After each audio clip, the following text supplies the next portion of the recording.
Hey everyone, welcome to episode number 4 of my video blog. Hope you all are doing well. Today we're going to be talking about my favorite virtual instruments. First, check this out. I'm pretty happy about that. I bought that this week. Yeah. I also got Pro Tools 10 this week, which just came out. Bought Pro Tools 9 last week. Thought I screwed myself over, but it turns out I get a free upgrade because I just bought Pro Tools 9. What else is new? I got my eyes dilated for the first time. I didn't know that you can't, read or see after you get your eyes dilated, so that was weird. Can you see? That would be awesome. I've never tried this. Can you see how awful my vision is? Probably not. You just see these are really dirty, and you probably just saw oily screen. I survived, though, in case you're worried. Bought my cat a door, like a pet door that goes, that they can go in and out. She's learned to use that. It's taken some coercion, but she's finally getting the hang of it, so that's cool. Why don't we get on to what we're talking about today? As a composer, I need a lot of tools to do my job. Stuff like speakers, audio interfaces, cables, microphones, preamps, power conditioners, acoustic paneling, MIDI keyboards, a Wookiee, 5 virgins, 8 mana seeds, an anchored chipmunk. But one of the most important tools to do my job is the virtual instrument. So as you may or may not know, virtual instruments are audio plugins that work inside audio editors called sequencers that in turn all run inside your PC or Mac. Basically, it's a program within a program. Virtual instruments are so important to me because I can't possibly play every instrument I write for at a professional level.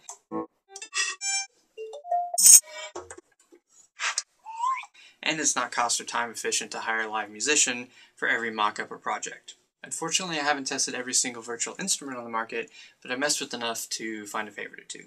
The following 5 are my personal favorites, and I use them day in and day out. So at number 5, the plugin that makes me sound better than I am, Melodyne. So I like Melodyne a lot. What I use it mostly for is tuning up instruments that I play that require intonation. So things like trombone or violin. I want to add the realism of a real instrument, but I'm not a great trombone player or a great violinist. What I can do is I can play the part kind of shoddy, take it into Melodyne, tune that guy up, and I'm good to go. I do use it for vocals too, which I assume is what probably most people use it for. You can change the whole part around, which is really cool. You can sing it one way or play it one way, and you can totally change the melody within Melodyne with very little to no audio degrading. So it's a really, really cool program.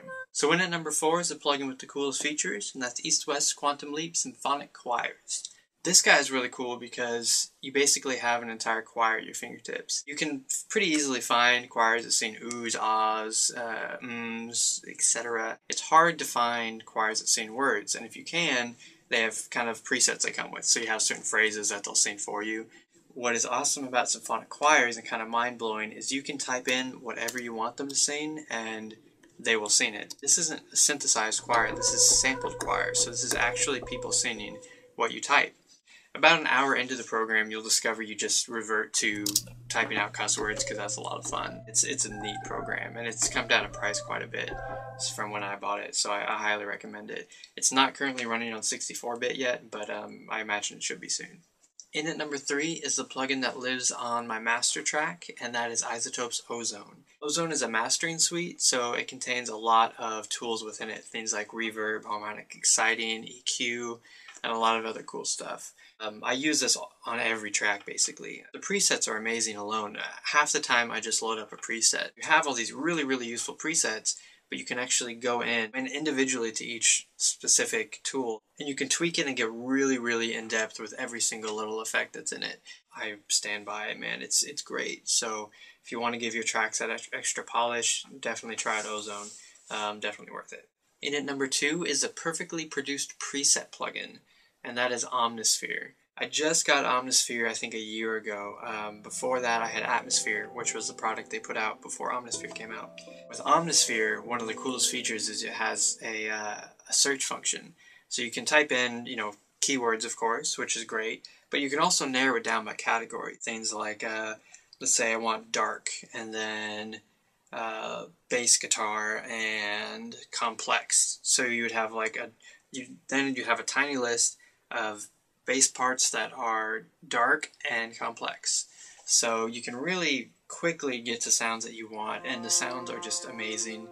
Right out of the box, they sound really good. But what you can do is you can really tweak them to your heart's content. You can get into the synthesizer end of things, because you have audio samples, but you also have synthesizer in the same unit, and you can combine the two.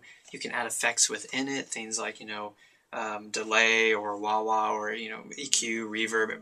Most every kind of standard effect can be ran within Omnisphere. It's just an amazing plugin, and it's my go-to for any synthesized sound. And what you can, sometimes if you just open up a preset, hit a single key, you have like a bed for your track. They're produced so well, the sounds, I just use them all the time. So in the number 1, the virtual instrument that I can't live without is East-West Quantum Leap Symphonic Orchestra. Now, this is the second East-West product that's made my list, but I just love East-West stuff. I have a lot of their products, and they're my favorite virtual instrument company. So I highly recommend almost any product by them. I didn't want to just pick 5 East-West products, so I did throw in some other stuff I use all the time, but East-West is great. As a composer for media, orchestra is a very important instrument set for me. I will write rock tracks or pop tracks that won't have any instruments from the orchestra, but most times, if not 1 or 2 instruments from there for color, a lot of orchestral instruments are used. And so from all the ones I've tried, this is my favorite. It just sounds good out of the box. You don't have to mess with them. I do, and you will once you kind of learn some more nuances to even reach a next level. But if you're starting out, or if you have bad experience with kind of crummy sounding virtual instrument samples, man, you can just load in a sound and it just sounds great. Once you get a little further out, you can play with the reverbs that come with it. You can mix the different mic positions to whatever level you like, create your own space. You can play with key switches, of course. It's going to sound good right away. So it saves you time, and it's also inspiring. You work with something that sounds good, and you're inspired to write. So that's it for this week. I hope to see you all back for next week. And as always, get in touch with me if you have any questions or requests for things for me to cover. Oh, and Alex, so what you're seeing is disfigurement due to Hainer-inflicted fetal scarring. I take questions.